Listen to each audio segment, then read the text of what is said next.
Dando continuidade ao vídeo que estávamos gravando ontem sobre as assistências dos presos, nós começamos a falar sobre a assistência material. Essa assistência material, ela abrange três pontos.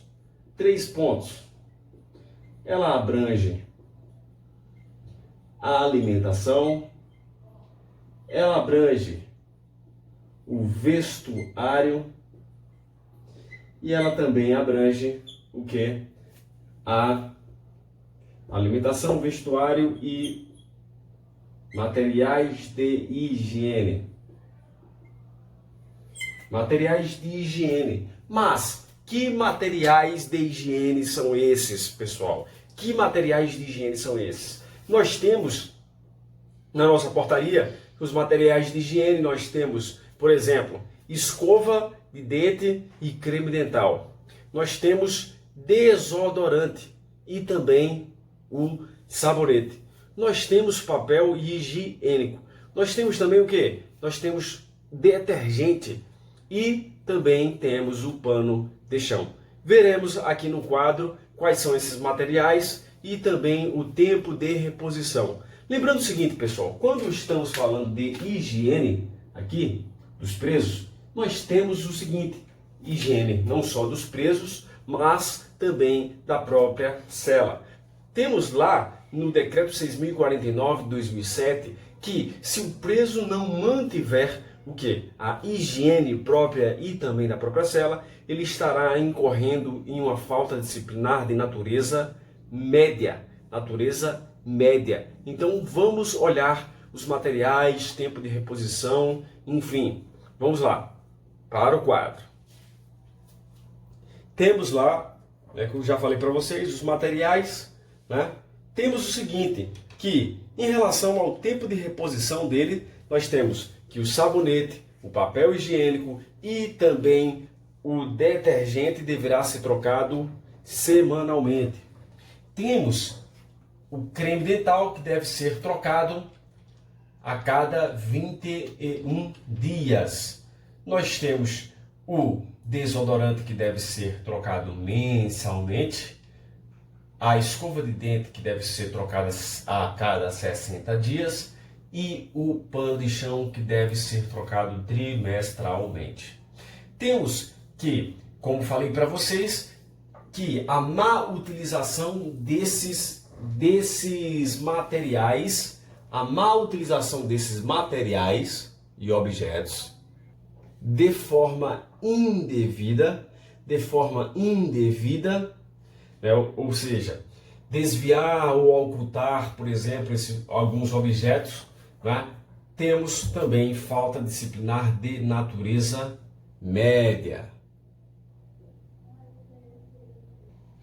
E no artigo 8 nós temos o seguinte: no geral, né, quais são aqueles objetos, materiais que poderão ser mantidos na cela do preso. Nós temos medicamentos, de acordo com a programação semanal. Esses medicamentos, eles podem ser prescritos pelo setor do estabelecimento penal ou eles podem ser homologados por esse setor, caso venham do ambiente exterior. Nós temos também a possibilidade de aparelhos auditivos, cadeiras de roda, muletas, próteses, órteses, enfim. Temos livros, revistas e periódicos que os senhores devem saber que existe uma biblioteca lá, o setor a divisão de reabilitação, que inclui a biblioteca, e essa biblioteca terá diversos livros para serem disponibilizados para os presos. Mas também esses presos poderão receber esses livros, revistas e periódicos do ambiente exterior. Nós temos também materiais informativos a respeito dos deveres, dos direitos, das regras disciplinares, das faltas disciplinares. Temos materiais didáticos, como falei, temos um enxoval e materiais de higiene e a possibilidade de o preso ter 5 fotografias até 5 fotografias de até 15 por 20 centímetros. Lembrando que ela não terá moldura alguma, ok?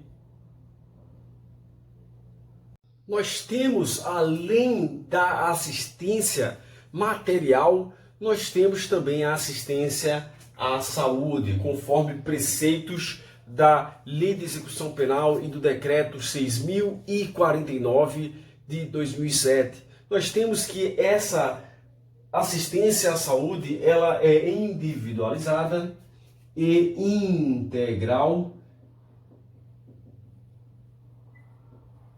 Essa assistência à saúde deve abranger o que, pessoal? Vou puxar uma setinha aqui, ó. Vamos colocar aqui, ó, promoção da saúde.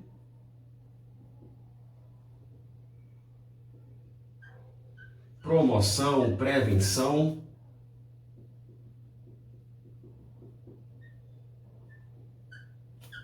Promoção, prevenção. Nós temos também aqui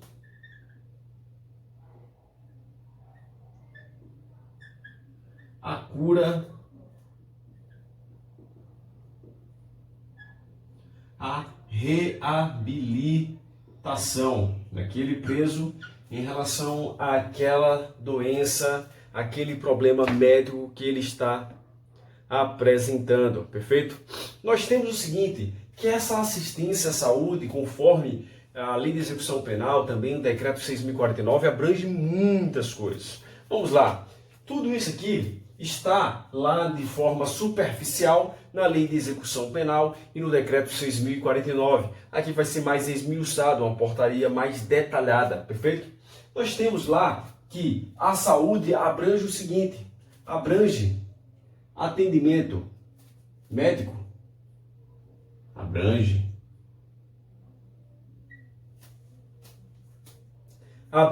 atendimento odontológico, abrange também. Abrange tratamento farmacêutico.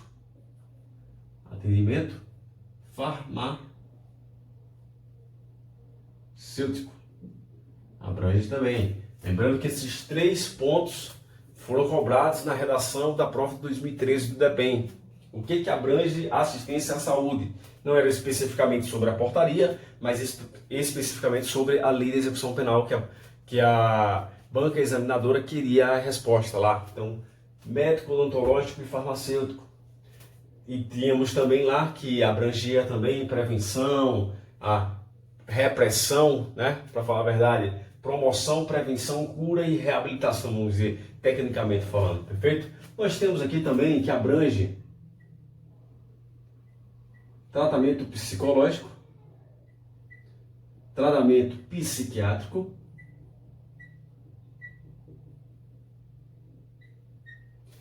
tratamento de enfermagem,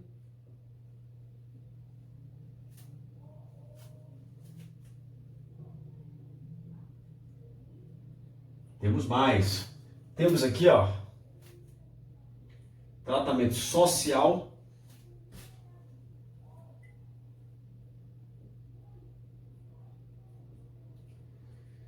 e terapia ocupacional, é assim que se fala, perfeito?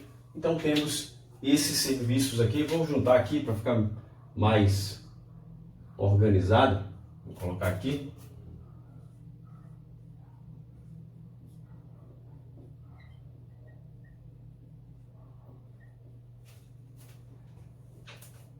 Ok? Médico, odontológico, farmacêutico, social, psicológico, psiquiátrico, de enfermagem e terapia. Acredito que são basicamente esses serviços, essas atividades que serão executadas para promoção, para prevenção, para cura, reabilitação daquele estado de saúde do preso. Perfeito? Então, fica ligado nas dicas aí.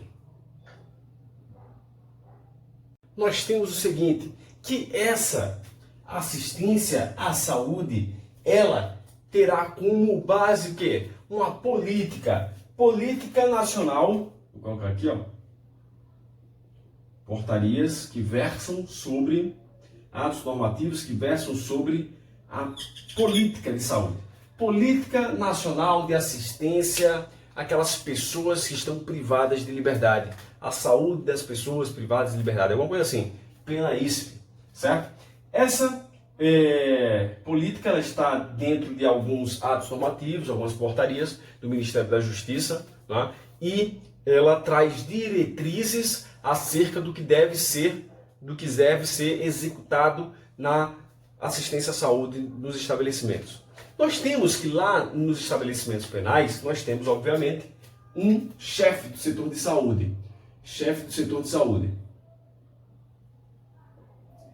Essa chefia do setor de saúde, ela, obviamente, terá o controle daquele sistema de saúde, daquele serviço de saúde, né?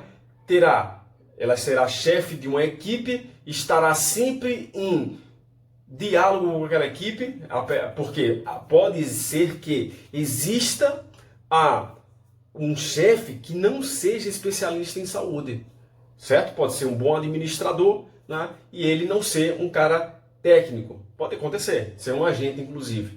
E aquele agente, ele obviamente ouvirá aquele corpo de profissionais da saúde, os especialistas, farmacêutico, o dentista, os psicólogos, enfim. Para quê? Para que ele organize ali atendimentos, melhore o serviço de saúde lá daquela unidade prisional. Lembrando que esse chefe do setor de saúde, ele deverá fazer reuniões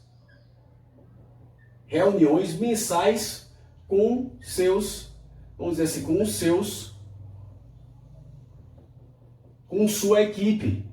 E, além disso, reuniões mensais, ele deverá enviar relatórios mensais. A quem? Ao diretor do estabelecimento. Reuniões mensais com a equipe e relatórios mensais para o diretor, para que exista melhoria, evolução daquele serviço de saúde.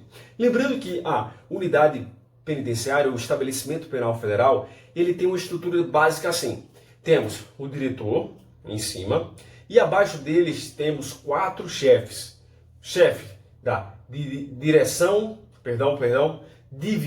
de segurança e disciplina, divisão de reabilitação, serviço de saúde e o serviço administrativo. Diretor, aí os chefes ou os setores, né? Divisão de segurança e disciplina, divisão de reabilitação, serviço de saúde e serviço administrativo. A estrutura básica da unidade prisional. E nesse setor de saúde, aqui nesse serviço de saúde, há um chefe também para organizar esse setor. Perfeito? Então olha lá, relatórios mensais e reuniões mensais também. Perfeito?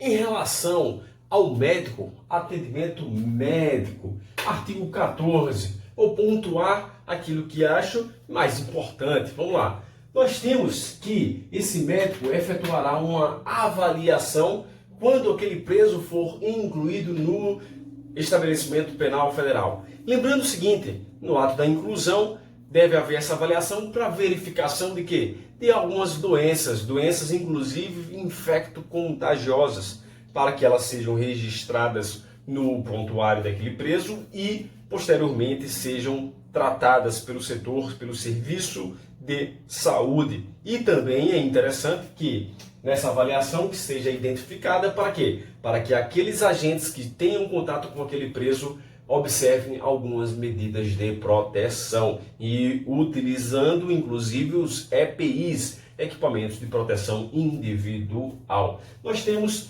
no artigo 14 ainda, parágrafo 2º, nós temos que essa assistência médica ela pode ser prestada em outro local, ou seja, em regra deve ser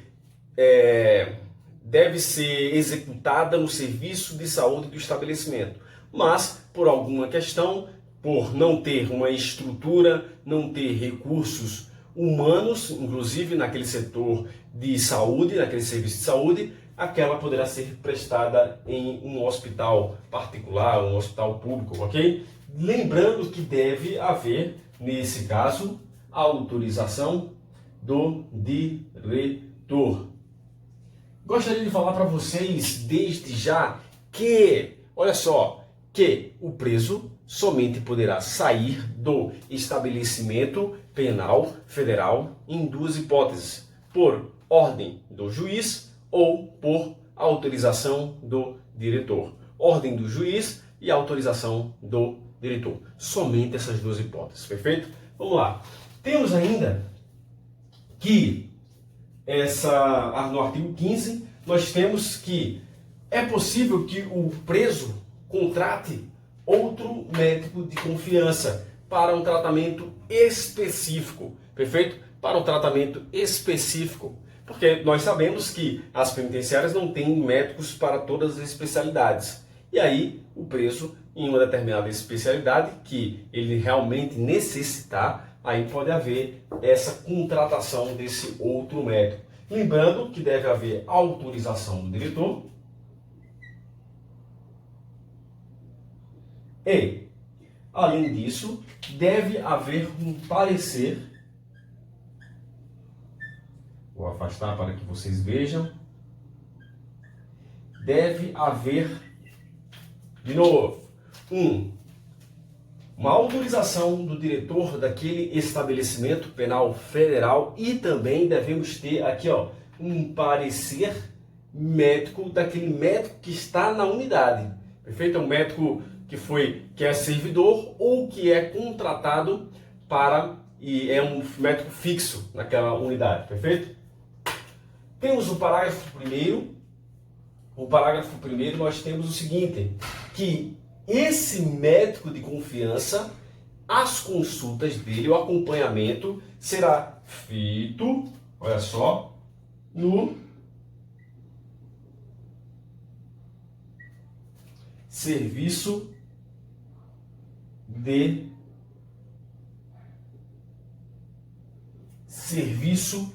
saúde. Serviço de saúde. Lembrando que a entrada daquele médico deverá ser informada ao diretor.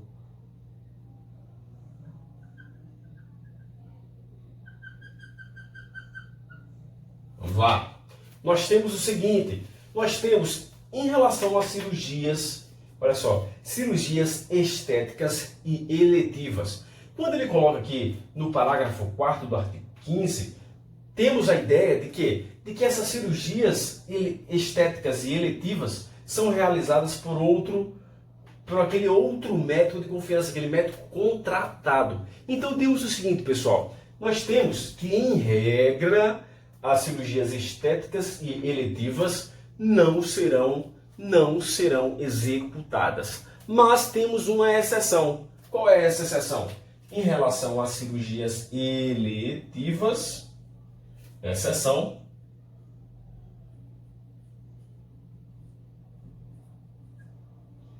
se elas forem realizadas pelo Serviço Único de Saúde.